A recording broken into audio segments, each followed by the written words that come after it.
A soft-hearted fool engineer, Marcus Holloway wiped the grime from his visor as he surveyed the collapsed mining shaft on Kepler-7. The Zelari Empire's assessment was brutally simple. Equipment failure, human error, write it off. But Marcus had seen the blast patterns, the precise cuts in the support beams. This wasn't an accident. Another human mistake, sneered Overseer Vextal, his forearms gesturing dismissively at the wreckage. Your species lacks the emotional discipline for frontier work. Too sentimental, too weak. Marcus bit back his response. 3 years of exile to this industrial wasteland had taught him when to keep quiet. The Empire viewed humans as useful, but flawed, brilliant engineers cursed with excessive empathy. They were tolerated in the outer colonies precisely because nobody else would take these dangerous assignments. Deep in the collapsed tunnel, something whimper-aid. The sound froze Marcus mid-step. Vextal's translator didn't catch it, but Marcus's enhanced hearing picked up the distress call. Against protocol, against common sense, he squeezed through a gap in the debris. There, pinned beneath a fallen beam, lay a Threxian Predator Cub, Marcus's. Breath caught. Threxians were apex hunters, sleek, intelligent killing machines that grew to the size of earth tigers. This one couldn't be more than a few weeks old, its iridescent fur matted with dust and blood. One wing hung at an unnatural angle, and its 6 legs were barely moving. Holloway. What's the delay? Vextal's voice echoed through the tunnel. The smart move was to walk away. Threxians imprinted violently on their first significant contact. Even cubs could shred a human in seconds, once their hunting instincts kicked in. The Empire would consider any attempt to help it emotional weakness proof that humans couldn't make rational survival decisions. The cub's large, multifaceted eyes fixed on Marcus, and it made the sound again. Not a threat, a plea. Marcus activated his portable medical scanner. Broken wing, internal bleeding, severe dehydration. Without immediate care, it would die within hours. Coming, Overseer. Marcus called back, then whispered to the cub. Easy. There, little one. He carefully lifted the creature, ignoring the way its claws instinctively extended toward his throat. The cub was surprisingly light, its body temperature dangerously low. Marcus tucked it inside his environmental suit, feeling its rapid heartbeat against his chest. As he emerged from the tunnel, Vextal barely glanced his way. Structural integrity compromised throughout. Mark this sector as uninhabitable. Marcus nodded, secretly grateful. No one would think to check his abandoned quarters in the condemned zone. That night, as he tended to the cub's wounds with salvaged medical supplies, Marcus realized he'd crossed a line. He was no longer just surviving his exile. He was actively defying everything the Empire believed about human nature. The cub, which he decided to call Zeph, would either kill him or prove them all wrong. The bond 6 months later, Marcus had perfected the art of living in the shadows. His condemned sector became a hidden sanctuary where Zeph could grow without imperial scrutiny. The cub had healed remarkably well, though his left wing remained slightly crooked, permanent reminder of their first meeting. You're getting 2. Big for stealth, Marcus murmured, watching Zeph practice pouncing on maintenance drones. The young Threxian was now the size of a large dog, his movements fluid and predatory. His iridescent fur had developed the deep purple-black coloration of maturity, and his intelligence was becoming startlingly apparent. The real breakthrough came when Marcus introduced the neural interface headset he'd been designing.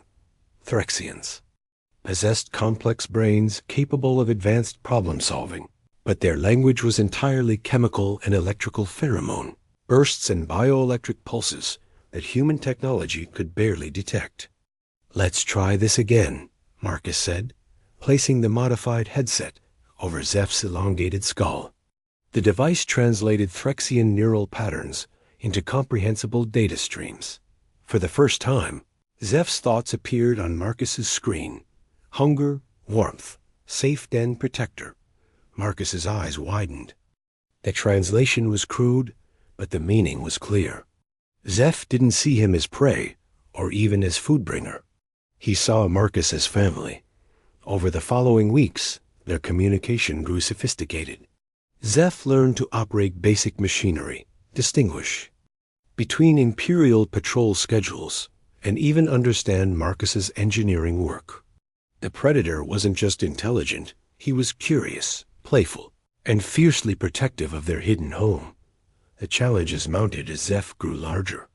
Food requirements increased dramatically, and hiding a meter-tall Predator became nearly impossible. Marcus began staying later at the processing plant, stealing protein rations and medical supplies. He told himself it was temporary, just until he figured out a permanent solution. The solution found him instead. Engineer Holloway, Director Kazanin's voice, cut through the plant's ambient noise. The Zelari official approached with 2 security guards, his expression unreadable. There have been reports of unusual energy signatures from the condemned sectors. As the only human authorized for that area, you'll accompany our investigation. Team, Marcus's blood ran cold. Zeph's neural interface required significant power, and the charging cycles were becoming harder to mask. Someone had noticed the energy spikes. Of course, Director.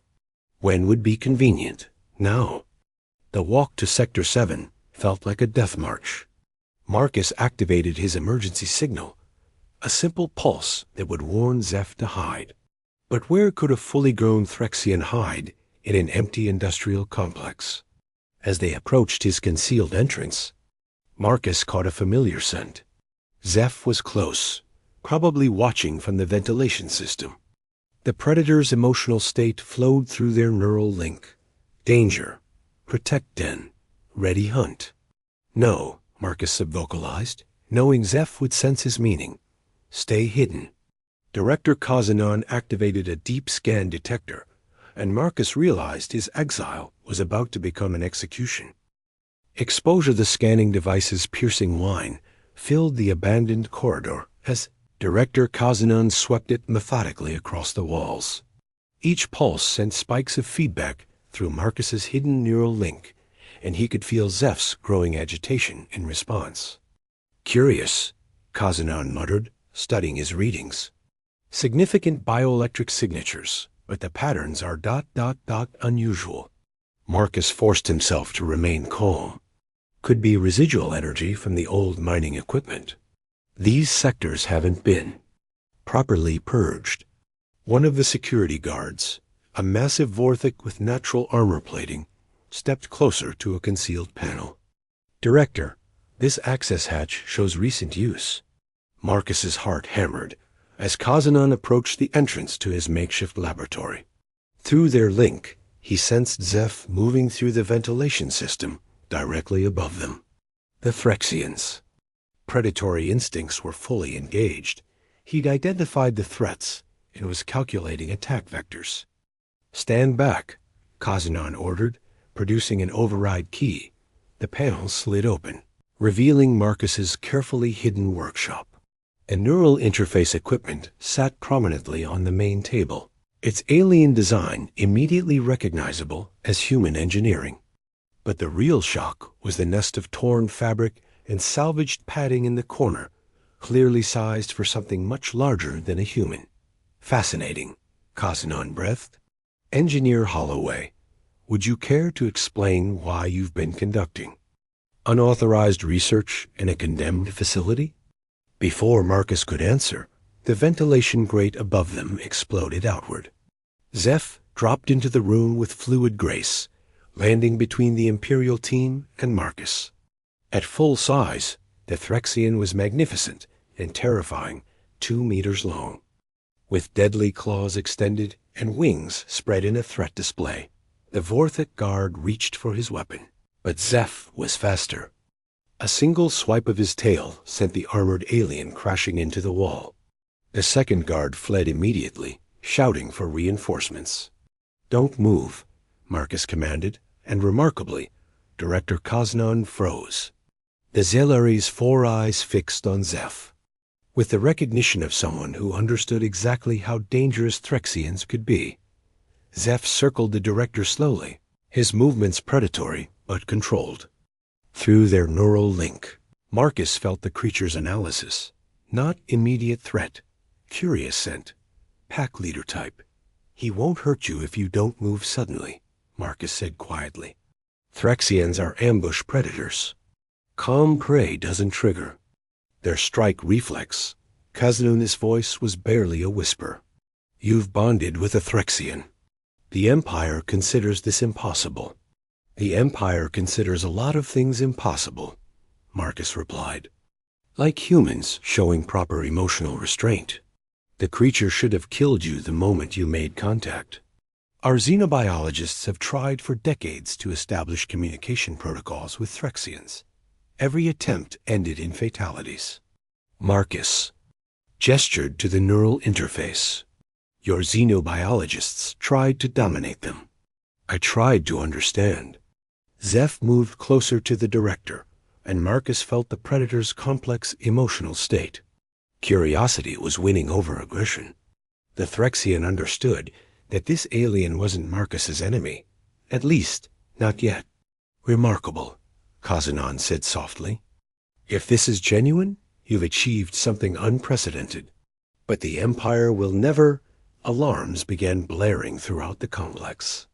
Emergency lights bathed the corridor in crimson, and an automated voice announced, "Unknown vessels detected. In system. All personnel report to evacuation stations." Through their bond, Marcus felt Zeph's instant alertness. The Predator's enhanced senses had detected something the alarms hadn't yet identified, something that triggered every survival instinct the creature possessed. The rogue AI fleet had finally found them. The hunt begins. Emergency klaxons screamed across Kepler-7 as Marcus watched Director Kaznun's scanner display fill with impossible readings. 73 vessels had appeared simultaneously at the system's edge, their configurations matching no known Imperial design.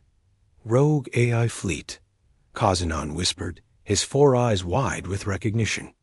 But they were destroyed at the Battle of Proxima Station 15 years ago. Marcus felt Zeph's muscles coil with tension.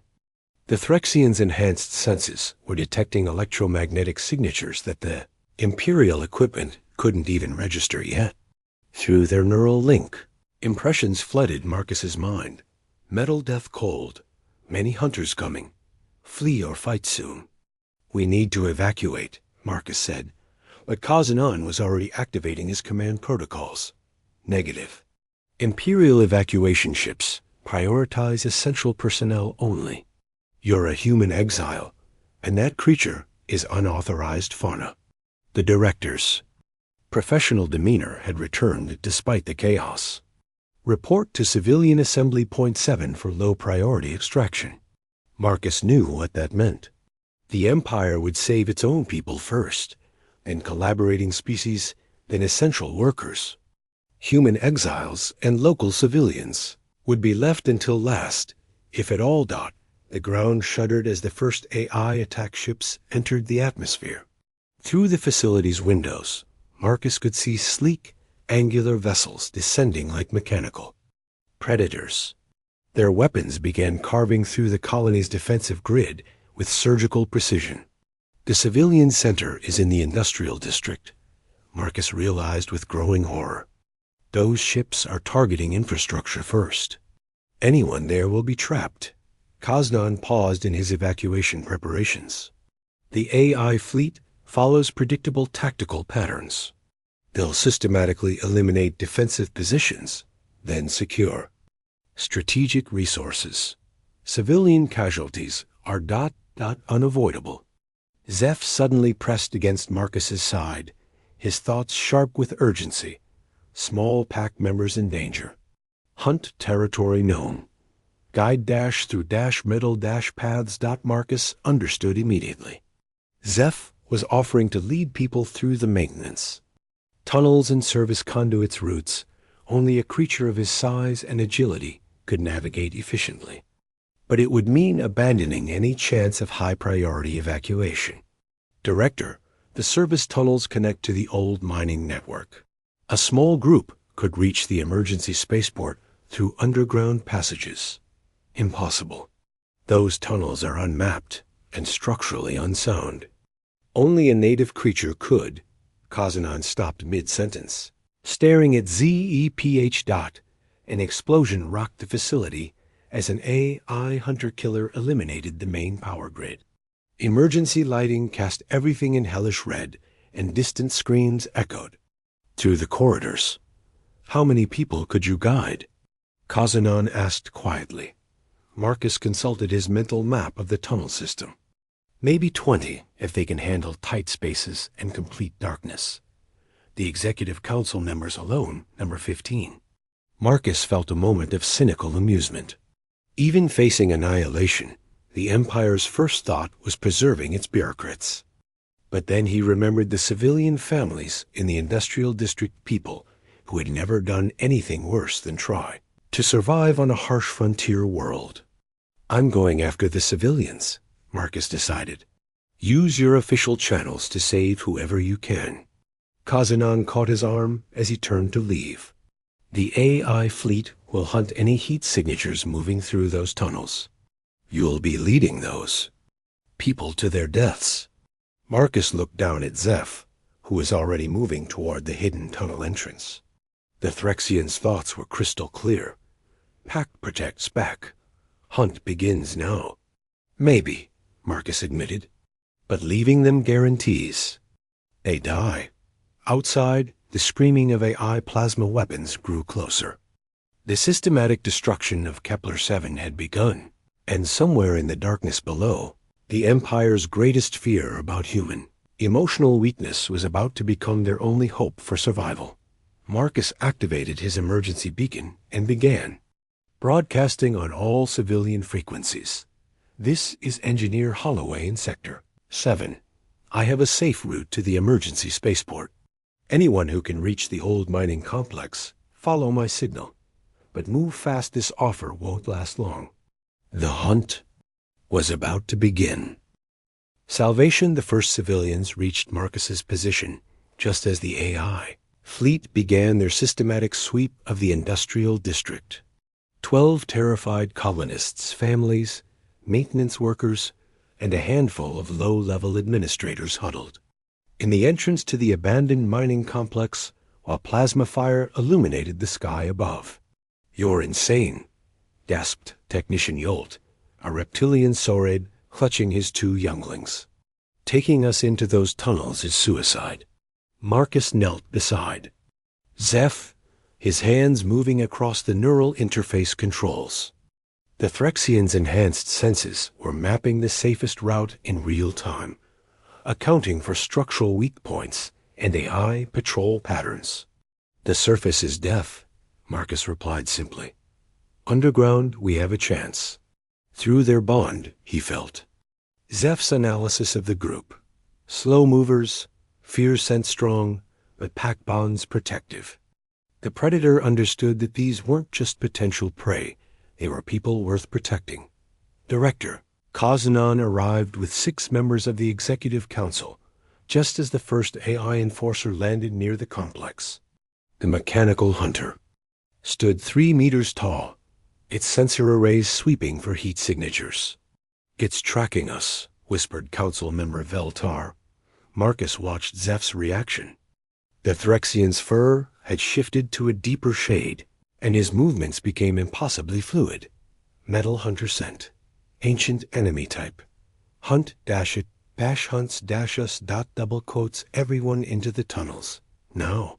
Marcus activated a portable light source and began leading the group into the narrow passage. Zeph took point, his natural navigation instincts, guiding them through the maze of maintenance shafts and mining corridors. The escape route was a nightmare of cramped spaces and treacherous footing. Several council members complained about the undignified conditions, but their protests died when the sound of the AI enforcer's plasma cutters echoed from above. The machine was systematically cutting through floor panels, hunting their heat. Signatures. Branch left here, Marcus whispered, following Zeph's lead. The Threxian's night vision was perfect, and his understanding of the complex's layout was better than any schematic. For 3 hours, they crawled through the underground network while the eye hunters prowled the surface. Zeph would freeze whenever. His senses detected mechanical movement overhead, and the group would wait in terrified silence until the danger passed.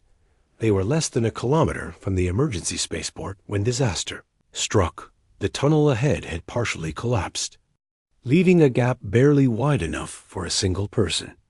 Worse, Marcus's scanner detected an AI enforcer stationed directly above the exit point. The machine had predicted their route and was waiting in ambush. "We're trapped," Council Member Veltar said flatly. "That enforcer will cut us down, me." Moment we emerge. Through the neural link, Marcus felt Zeph's predatory instincts fully engage. The Threxian had identified the threat and was calculating a solution that made Marcus's blood run cold. Single hunt target. Pack survives if hunter dies. Acceptable exchange. "No," Marcus whispered, but Zeph was already moving toward the blocked exit. The Threxian squeezed through the narrow gap with fluid grace, then turned back to face Marcus one final time. Their neural link carried a complex message. Good pack leader. Protect small ones always. Remember hunt together. "What's happening?" Director Kazanang demanded. Marcus's voice was thick with emotion. "He's going to draw the enforcer away from our exit point." Above them, they heard the distinctive sound of the AI machine's targeting systems activating, followed by Zeph's challenge roar, a sound that echoed through every tunnel in the complex. Then came the thunder of the enforcer's weapons, and the crash of debris as Predator and machine engaged in lethal combat. "Move!" Marcus shouted, pushing the first civilians through the gap. They emerged into the emergency spaceport's loading bay to find the last evacuation ship preparing for departure. Marcus herded the survivors toward the vessel, while explosions lit the sky behind them. In the distance, he could see Zeph leading the massive enforcer on a deadly chase through the facility's superstructure, buying them precious minutes with his life.